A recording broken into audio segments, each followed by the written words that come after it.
Hi, welcome back to another video. So basically showing you how to jailbreak iOS 6.0 to 6.1.2. Links in the description for all the tools we use here. So you're gonna plug your device in. Make sure it's in normal mode. It's one of the ways you can just plug it in. iTunes is gonna show up obviously. You need Windows 7 or 8. We're gonna click out of that and we're gonna press jailbreak. And it will take a little bit, but we're also gonna let the process move on. And it's gonna initialize it. It's gonna go in stage 1, and then we're gonna cut to a time lapse, which it should really go faster. It's kind of why this video is so short, to make it, easy to watch. This is all you need, and you need iTunes 11.0.5 to make this work, which will be also in the description to make it easier for you. And we're just going to wait for it to finish.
Now it is asking us to go to our device and click the little jailbreak button. As you can see right now, you just gotta click it once and then it'll be done. You can click it twice if you want, but it's not really gonna do anything.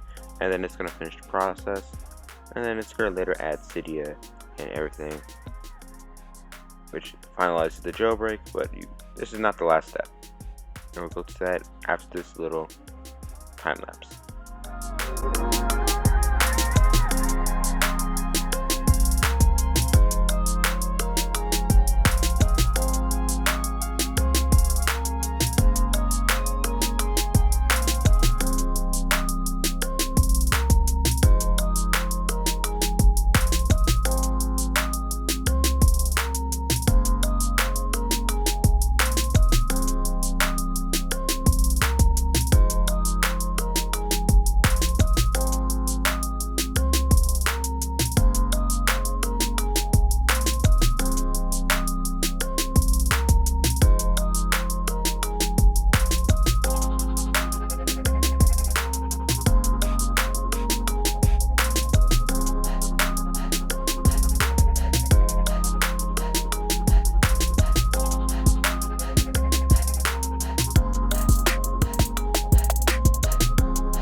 Alright, after that is all done, you're going to see this. It's going to basically, like Red Snow, it's going to show its logo, it's going to initialize everything, but then it's going to also install Cydia while doing other stuff, moving applications in the background,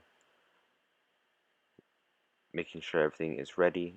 This will take like 1 to 2 minutes, maybe less, depending on what device you're using. This is iPhone 4 CD Man iOS 6.0.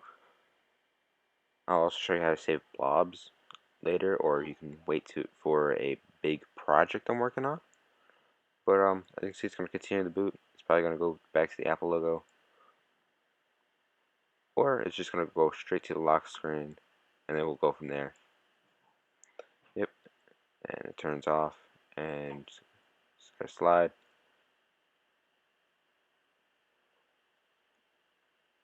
And there's Cydia. And then you just got to do your upgrades, and you're all set.